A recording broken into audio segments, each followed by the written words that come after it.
we must have grand dialogue. ہمیں grand dialogue کرنا ہوگا, بات چیت کرنی ہوگی. تمام جو اسٹیک ہولڈرز ہیں مل کر اگر ہم نے اس پاکستان کو آگے چلانا ہے, اور اس ڈائلاگ کا جو آپ نے فرمایا کہ صنعت اور صحت اور تعلیم کے اوپر کوئی کمپرومائز نہیں ہونا چاہیے, میں نہ صرف آپ سے 100% اتفاق کرتا ہوں, اس گرینڈ ڈائلاگ کا مقصد ہی یہی ہے. آئی ٹی, انفارمیشن ٹیکنالوجی بھی اور شعبے ہیں جس میں یہ ملک جو ہے وہ بہت آگے بڑھ سکتا ہے. وہ گرینڈ ڈائلاگ اس کی اس وقت اشد ضرورت ہے کہ کوئی حکومت آئے یا جائے, یہ جو ایریاز ہیں اس کے اوپر کوئی ہاتھ نہ لگا سکے اور وہ ملک آگے بڑھتا رہے. وزیر اعظم شہباز شریف نے مسائل کے حل کے لیے گرینڈ ڈائلاگ کی تجویز دے دی. لاہور میں انڈس اسپتال کی افتتاحی تقریب سے خطاب میں بولے کہ ملک کو گرینڈ ڈائلاگ کی اشد ضرورت ہے. ملک کو آگے چلانا ہے تو تمام سٹیک ہولڈر سے بات کرنا ہوگی.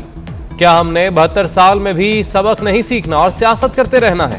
ذات سے بالاتر ہو کر اپنی انا کو مارنا ہوگا, پسند اور ناپسند سے بالاتر ہو کر سوچنا ہوگا.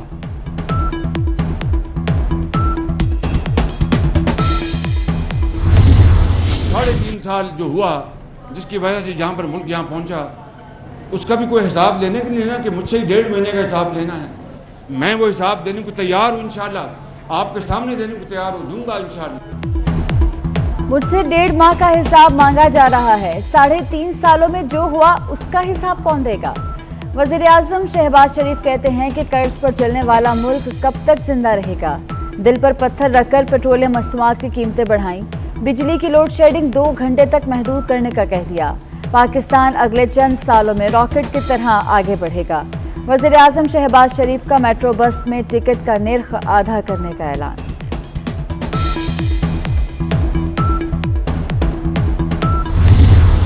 ہماری طرف سے کمٹمنٹ ہے وزیر اعظم صاحب کو اوپن چیک کی, کسی فکسڈ اماؤنٹ کی نہیں, اور ہم ہر جگہ وزیر اعظم صاحب کے ساتھ کریں. جیسے اوپن چیک 2 ارب روپے ہم انڈس ہاسپٹل, نہیں میں اوپن چیک نہیں کلوز چیک چاہتا ہوں. اور اس ہاسپٹل کو چلانے کے لیے اس کے بعد جیسے کرشی صاحب نے کہا, بڑا خوبصورت جملہ ہے کہ چلانا سب سے بڑا چیلنج ہے. تو اس کے اندر ہم 100 بیڈ کا ڈائلسس سینٹر بنا رہے ہیں جیسے آپ کا خواب ہے, تو بس اور اس میں سالانہ ارب روپے دے رہے ہیں. 5 سال میں 10 ارب آپ کے نام آ گئے. الحمدللہ بس ہو گیا جی, مہربانی, بہت شکریہ آپ کا. اپٹما رہنما گوہر اعجاز نے وزیر اعظم شہباز شریف کو اسپتال چلانے کے لیے اوپن چیک کی پیشکش کر دی. کہتے ہیں اسپتال کو بنانا نہیں چلانا بڑا چیلنج ہے. انڈس اسپتال کو 5 سال میں 10 ارب روپے دیں گے.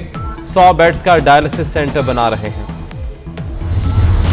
وزیر اعظم کے نوٹس دینے کے باوجود بجلی بحران برقرار. بجلی کی بندش عروج تک پہنچ گئی. بجلی کا شارٹ فال 6576 میگا واٹ ہو گیا. لوڈ شیڈنگ کا دورانیہ 14 گھنٹے سے بڑھ گیا. بار بار ٹرپنگ سے گھروں میں الیکٹرانکس کا سامان بھی جلنے لگا.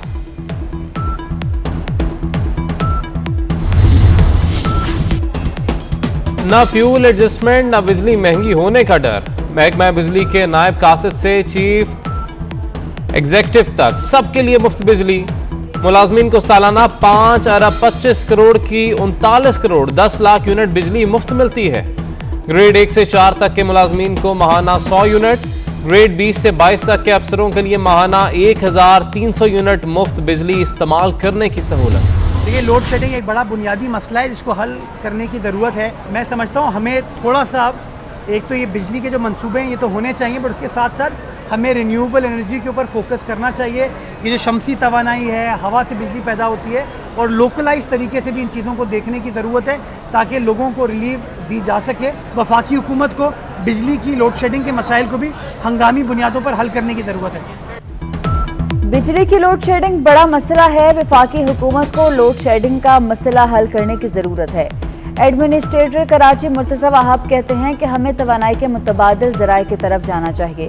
بلدیاتی انتخابات میں کسی پارٹی سے اتحاد کرنا ہے یا اکیلے لڑنا ہے, یہ فیصلہ ہونا باقی ہے.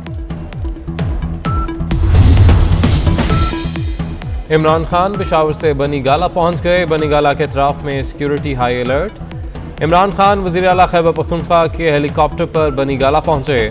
تحریک انصاف کی کور کمیٹی کا اجلاس کچھ دیر میں ہوگا. اہم فیصلے متوقع.